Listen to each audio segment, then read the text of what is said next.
तो दोस्तों आज की वीडियो में हम जानते हैं कि प्रोस्टेट सर्जरी करने के बाद भी लोगों को यूरिन करने में आराम क्यों नहीं आता है।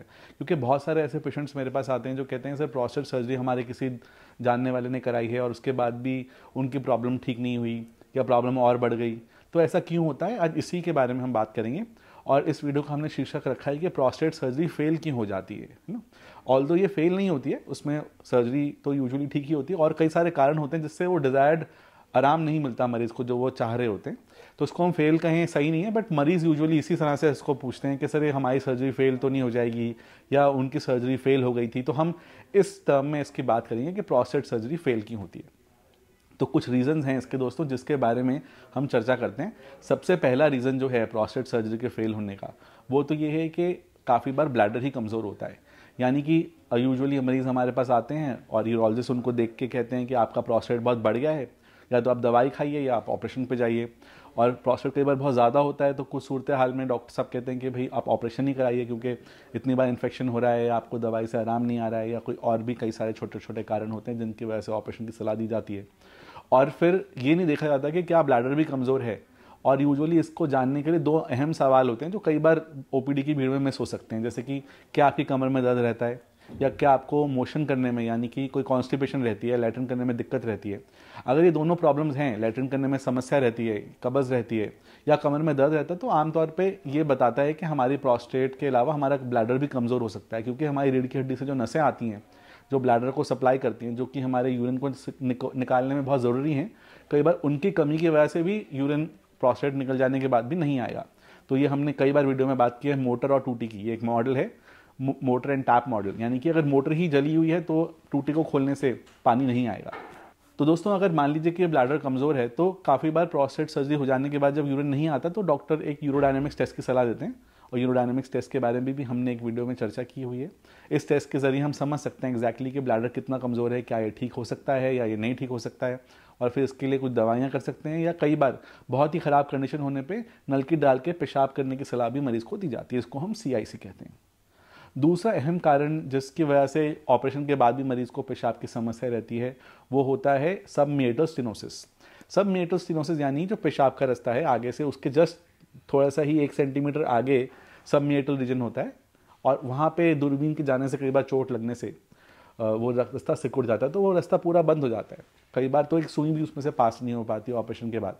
तो अगर ऐसा हो कि ऑपरेशन के 7-10 दिन बाद नलकी निकलने के आपको लगे कि कमज़ोरी आ रही है धार में, और धार बिल्कुल पतली आने लगे, या फिर ऐसा हो कि बिल्कुल बूंद बूंद पेशाब आने लगे, तो एक बार जस्ट वहाँ देखने से भी अंदाज़ा लग जाता है कि ये सबमिएटल स्टेनोसिस हो गया। और उसके लिए बड़ा आसान इलाज है, एक मिएटल डायलेटर, एक छोटा सा इक्विपमेंट है, इसको आप पेशाब के रास्ते से खुद डाल के हर हफ्ते इस रास्ते को आप खोल सकते हैं। तीसरा कारण दोस्तों जो हो सकता है जिसकी वजह से प्रोस्टेट ऑपरेशन होने के बाद भी यूरिन खुल के ना आए, वो एक स्ट्रक्चर का बन जाना, यानी कि पेशाब की जो नली है, यानी जो मूत्र की नली है, उसके अंदर कुछ सिकुड़न आ जाती है चोट लगने की वजह से दूरबीन द्वारा। क्योंकि आमतौर पे जो दूरबीन डाली जाती है ऑपरेशन के लिए प्रोस्टेट के, वो काफ़ी देर तक पेशाब के रास्ते में रहती है और वहाँ पे फिर खून की सप्लाई को कम कर सकती है या वहाँ पे चोट लगा सकती है। और ये चीज़ जान के नहीं होती, हर डॉक्टर जो है अच्छे से अच्छा ऑपरेशन करने की कोशिश करता है, बट क्योंकि ये दूरबीन होती ही थोड़ी मोटी है तो काफ़ी मरीजों में जिनमें पेशाब का रास्ता पहले ही सिकुड़ा हुआ है या जिसमें ऑपरेशन बहुत लंबा करना पड़ रहा है, उसमें ये समस्या आ भी सकती है।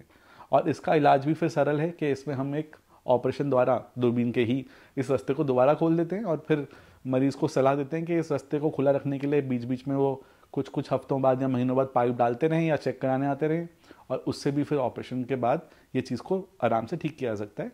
तो ज़्यादातर चीज़ें जो मैंने आपको बताई हैं इन सब के कुछ सॉल्यूशन हैं या कुछ आगे हम कुछ ना कुछ इसके बारे में कर सकते हैं। दोस्तों चौथी चीज़ जो ज़रूरी है जानना जिसकी वजह से प्रोस्टेट की सर्जरी में वो डिज़ायर्ड रिजल्ट नहीं मिलते, वो है ब्लैडर नेक कॉन्ट्रैक्चर।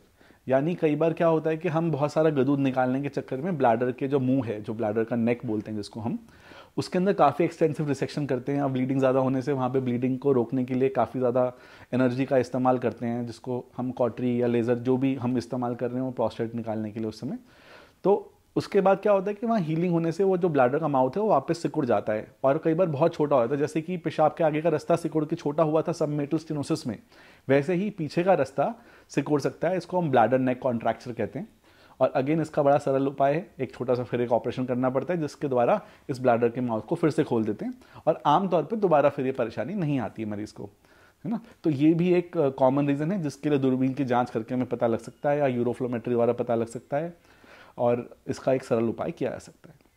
एक और कॉमन कारण जो है वो होता है, कभी कभी पथरियाँ होती हैं पाइप में, जो हमारी किडनी के मूत्र रोग होते हैं, इनको यूरेटर्स कहते हैं, और ये पथरियाँ निकल के कभी कभी वापस यूरिन के रास्ते में आके फंस सकती हैं, या ब्लैडर में कोई नया स्टोन बन सकता है, या कोई और कोई कारण जैसे कोई डाइवर्टिकुलम हो ब्लैडर के अंदर, पाउच हो जिसमें कोई स्टोन फंसा हुआ हो जो हमें दिख नहीं पाया ऑपरेशन के दौरान।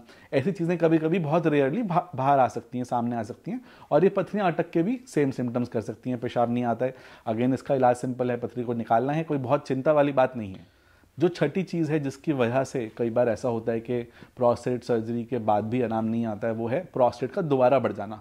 यानी कि बहुत बार हमने ऑपरेशन किया, पीएसए उस समय देखा नहीं गया, या बाय चांस पीएसए की रीडिंग गलत आ गई, और बाद में पता लगा कि प्रोस्टेट के जो टिश्यू थे वो हमने भेजे नहीं, उसमें कैंसर था, और ऐसे वो कैंसर वापस बढ़ने लगा, क्योंकि कैंसर तो आप जानते हैं बहुत जल्दी वापस बढ़ सकता है। तो ऐसे में प्रोस्टेट का साइज़ एकदम से वापस बढ़ जाता है कुछ ही महीनों में, और फिर प्रोस्टेट सर्जरी का लगता है कोई लाभ ही नहीं हुआ, फिर से वही सिम्टम आने लग जाते हैं, कई बार ब्लीडिंग होने लग जाती है। तो ऐसे में बहुत ज़रूरी है कि ऑपरेशन के बाद ये बायोप्सी भेजी जाए, जिससे पता लग सके कि इसमें कोई कैंसर का शक तो नहीं है बाई चांस। और दूसरा ऐसा होना चाहिए कि पीएसए का पूरा मूल्यांकन होना चाहिए ऑपरेशन से पहले। अगर ये 4 से ज़्यादा है, बड़ा हुआ है, तो इसके बारे में पूरी जांच पड़ताल करके ही ऑपरेशन की तरफ कदम बढ़ाना चाहिए। लास्ट कारण जिसके लिए सबसे पहले मरीज का शक जाता है कि शायद गदूद ही ढंग से नहीं निकाला गया, ये बहुत रेयर होता है कि डॉक्टर ऑपरेशन करे और गदूद ही ना निकाले, या बहुत कम गदूद निकाले, बिकॉज यूजुअली सभी डॉक्टर जो इसके लिए प्रशिक्षित हैं वो अच्छे से ही ऑपरेशन करेंगे। अपने हर डॉक्टर की एक रेपुटेशन है, वो उसके लिए अपनी जान भी लगा सकते हैं, है ना। तो कोशिश तो अच्छी की जाती है, बट फिर भी ऐसा होता है कई बार लास्ट में कि कई बार गदूद पूरी तरह नहीं निकल पाया, ब्लीडिंग बहुत ज़्यादा हो गई थी, या वहाँ इन्फेक्शन बहुत ज़्यादा था जिसकी वजह से पूरा गदूद नहीं निकाल पाए, या कुछ हिस्सा गदूद का ज़्यादा छूट गया, जिसकी वजह से कभी कभी दिक्कत आ सकती है। लास्ट कारण है, बहुत ही रेयर मैंने देखा ऐसा होता हुआ, बट हाँ ये एक पॉसिबल चीज़ है जो हो सकती है। तो दोस्तों मैं आशा करता हूँ कि अगर आपकी ऑपरेशन किसी ने कराया है जिसको आप जानते हैं, या आप डर रहे हैं ऑपरेशन कराने से क्योंकि वो फेल हो सकता है, तो यूजुअली फेलियर के कोई कारण होते हैं और उनको देखा जा सकता है, और इनका ठीक भी करना बहुत आसान है। तो आप इससे घबराएं नहीं। अगर सच में आपको ऑपरेशन की आवश्यकता है, जिसके बारे में हमने और बात की है और वीडियोज़ में कि कब कब हम प्रोस्टेट सर्जरी का सेशन देते हैं, तो आप इसमें बिल्कुल आगे जा सकते हैं। आजकल लेज़र द्वारा बहुत अच्छे से ऑपरेशन किया जाता है, और बहुत अच्छा गदूद को निकाला जा सकता है, ऑलमोस्ट कंप्लीट रिमूवल किया जा सकता है। और कुछ और जानकारी आपको इसके रिगार्डिंग अगर चाहिए हो तो आप हमें ईमेल पे ज़रूर लिखें, हम कोशिश करेंगे जल्द से जल्द उनका जवाब आपको पहुंचाएं।